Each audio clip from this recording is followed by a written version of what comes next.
음주운전 혐의를 받는 문재인 전 대통령의 딸 다혜 씨의 경찰 조사를 앞두고 이 출석 시점과 방식을 놓고 관심이 쏠리고 있습니다. 최근 서울 도심 임대형 창고에서 현금 수십억 원이 도난됐는데요. 범인이 붙잡힌 뒤에도 거액의 돈이 왜 거기에 맡겨져 있었는지 의문이 커지고 있습니다. 두 사건을 취재해온 사회부 표정우 기자와 함께 오늘 자세히 짚어봅니다. 어서 오십시오. 네, 안녕하십니까. 자, 먼저 문재인 전 대통령의 딸 이 다혜 씨의 음주운전 사건 진행 상황부터 한번 짚어보겠는데 애초에는 7일쯤 출석을 하겠다 이런 보도가 있었어요. 근데 아직은 출석을 안 한 것 같습니다. 네, 처음 음주 사고를 낸 게 지난 5일이었으니까 오늘로 9일째죠. 저희 취재진이 관할 경찰서인 서울 용산경찰서에 나가 있는데 오늘도 다혜 씨는 출석하지 않았습니다. 당초 지난 7일 출석할 거란 예상이 많았는데 이후 변호사를 선임했고 여전히 일정을 조율 중입니다. 여론의 관심이 큰 사건인 만큼 수사가 지연되는 건 아니냐는 시선도 있는데요. 경찰은 과거 사례를 보면 그렇게 늦어지는 건 아니라는 입장입니다. 예. 최근 유명인들이 음주운전 혐의로 경찰에 출석한 사례를 보면요. 가수 김호중 씨는 첫 경찰 조사 후 11일 만에, 그룹 방탄소년단 BTS의 슈가는 적발된 지 17일 만에 피의자 신분으로 경찰에 출석해 조사를 받았습니다. 네. 다혜 씨의 경우 쟁점이 많지 않은 데다 여론의 관심이 큰 만큼 조사 일정이 마냥 늦춰지진 않을 것으로 보입니다. 네, 사실 지난 경찰청 국정감사에서 다혜 씨의 조사를 두고 출석 장소를 변경할 수 있다 이런 발언이 나와서 논란이 되기도 했잖아요. 그럴 가능성이 있는 겁니까? 네, 논란이 불거진 건 조지호 경찰청장의 지난 11일 국정감사 발언 때문인데요. 예. 당시 장소 변경 가능성을 묻는 질문에 조 청장은 경찰서 출석이 원칙이라면서도 출석하는 사람의 신변에 위험이 있다든지 그러면 검토할 수 있는 문제입니다라고 답했습니다. 예. 당시 발언 맥락을 보면 장소를 변경할 수 있다는 취지로 읽혔고 대부분 언론 보도가 그 부분에 초점을 맞췄는데 이후 추가 입장문을 내고 신변 안전 조치를 검토할 수 있다는 의미지 장소 변경을 검토할 수 있다는 의미가 아니라고 해명했습니다. 오늘 기자간담회에서 다시 한번 용산경찰서로 소환해 조사하는 것이 원칙이라고 거듭 확인했습니다. 결국 용산경찰서에 출석해 조사가 이뤄질 거로 보이는데 용산서는 정문 말고 다른 출입구가 없는 구조여서 다혜 씨가 포토라인에 설 가능성이 커 보입니다. 이 피해 택시 기사가 최근에 그 경찰 조사를 받은 사실이 확인이 됐는데 이 진단서를 냈는지가 좀 쟁점이 됐던 것 같아요. 네, 경찰 관계자는 피해 택시 기사가 지난 9일 경찰 조사를 받았다고 오늘 밝혔습니다. 다만 아직 택시 피해 기사로부터 진단서는 받지 못했다고 설명을 했습니다. 예. 진단서 제출 여부는 다혜 씨에게 적용될 혐의가 바뀔 수 있는 핵심 변수인데요. 기사가 진단서를 내지 않으면 다혜 씨는 도로교통법상 단순 음주운전에 대해서 처벌받지만 진단서가 제출돼서 부상 여부, 그러니까 상해가 확인되면 교통사고 처리 특례법이나 특정범죄 가중처벌법상 위험운전 치상 혐의가 추가로 적용될 수 있습니다. 그렇군요.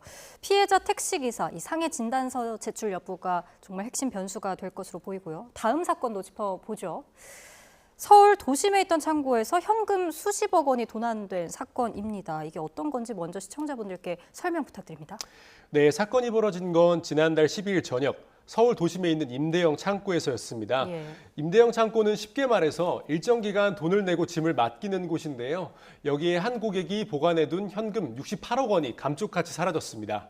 2주가 넘도록 범행 사실 자체가 드러나지 않았다가 피해자가 뒤늦게 알고 경찰에 신고를 했고요. 경찰이 추적에 나선 끝에 신고 닷새 만인 지난 2일 범인이 붙잡혔는데 알고 보니 창고관리업체 직원인 A씨로 드러났습니다. 그러니까 좀 요약을 해보면은 안전하게 보관을 해달라 이렇게 이제 돈을 맡긴 창고에서 그것도 이제 직원이 이 현금을 훔친 꼴이 된 건데 사실 68억이 현금인 거잖아요. 그 부피가 굉장할 텐데 이렇게 거액의 현금을 어떻게 훔친 건가요, 지금? 네, 우선 해당 창고는 고객들이 각자 쓸 만큼 작은 방을 계약하는 형태로 운영이 됩니다. 예. 캠핑이나 이사 때문에 부피가 큰 짐을 맡기는 사람부터 고가의 작은 귀중품을 맡기는 사람까지 이용객이 다양하다고 하는데요. 전국 곳곳에 지점도 운영이 되고 있습니다. 네. 말씀드린 대로 피의자 A씨는 이런 창고 지점들을 운영하는 업체의 본사 직원이었는데요. 우연히 거액의 현금이 보관 중인 걸 알고 해당 지점에 찾아갔고 직원용 마스터 번호로 문을 열고 돈을 훔쳤다고 주장을 하고 있습니다. 해당 칸에는 현금 68억 원이 6개의 여행용 가방에 나눠서 담겨 있었는데 A씨는 범행 나흘 전 사전 답사까지 했고요. 범행 당일인 지난 12일 6시간에 걸쳐 수십억 원을 꺼내 자신이 가지고 온 가방에 담아 다른 칸에 옮겨 담았습니다. 그리고 며칠이 지나 창고 밖으로 돈을 꺼냈고 어머니의 도움을 받아 경기 부천에 있는 건물에 숨겨놓았습니다. 예. 이 과정에서 창고 CCTV 전원 코드를 뽑아두고 영상을 삭제하기 위해 하드디스크까지 훼손했고요. 피해자가 눈치채지 못하도록 현금과 비슷한 무게의 종이를 채워두는 치밀함도 보였습니다. 네, 본사 직원이었던 이 피해자 상당히 계획적인 이 범행으로 보이는데요. 범행 동기나 경위에 대해서 좀 더 추가적으로 밝혀진 사항들이 있습니까? 네, 직원 A씨는 일단 경찰 조사를 마치고 지난주 구속 상태로 검찰에 넘겨졌는데요. 범행 동기를 묻는 취재진의 질문에는 명확한 답을 내놓진 않았습니다. 예. 직접 들어보시겠습니다. 훔친 돈 어디에 쓰시려고 했습니까? 가족까지 동원됐는데 또 다른 공범 있나요? 실제 40억만 훔친 거 맞으세요? 네, A씨는 경찰 조사에서는 우발적으로 범행을 저질렀다고 주장을 했습니다. 업무 때문에 지점에 들렀다가 지퍼가 열린 틈 사이에 돈다발을 보고 범행을 결심했다는 건데요. 하지만 해당 업체는 A씨가 본사 직원이어서 해당 지점으로 업무차 갈 만한 이유는 전혀 없다는 입장이고 또 고객의 물품에 피해가 예상되는 등 이례적인 상황에서만 직원이 직접 방문을 한다며 A씨가 방문할 이유는 없다고 재차 강조했습니다. 이러한 상황으로 모아서 A씨의 주장은 거짓일 가능성도 적지 않은 상황입니다. 그러니까 이제 아까 영상에서도 보셨던 것처럼 이 사건의 범인은 붙잡혔습니다. 그런데 여전히 풀리지 않는 의문들이 많은 건데, 자, 우선 이 피해자가 68억 원을 도둑 맞았다 이렇게 신고를 했는데 경찰이 압수한 현금이 이제 40억 분인 거잖아요. 그럼 나머지 현금은 어떻게 되는 거예요? 네, 현재까지 경찰이 발견한 현금은 40억 원 정도로 정확히는 39억 2,500만 원입니다. 예. 피해자 주장대로면 아직 28원 정도의 현금을 확보하지 못한 건데요.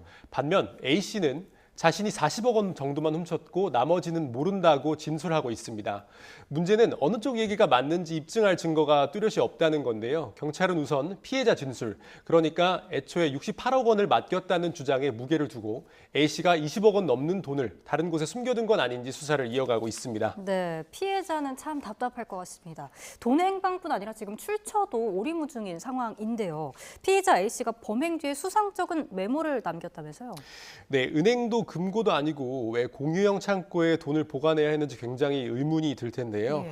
피해자는 자영업에 종사하는 정도만 확인이 됐고 돈의 성격에 대해서는 명확하게 답을 해주지는 않고 있습니다.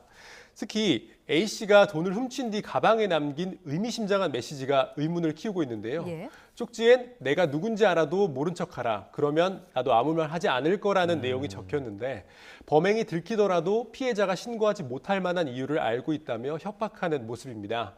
이런 정황을 보면 범죄 수익일 가능성도 배제할 수 없는 상황이고 따라서 경찰도 이러한 부분을 염두에 두고 출처를 파악하기 전 압수한 돈을 돌려주지 않고 있습니다. 예. 혹시 이제 공범이 더 있을 가능성은 없습니까? 네, 우선 경찰은 직원 A씨를 야간 방실 침입 절도 등의 혐의로 구속해 검찰에 넘겼습니다. 그리고 훔친 현금을 보관하는 데 도움을 준 혐의를 받는 A씨 어머니도 입건한 상태인데요. 예.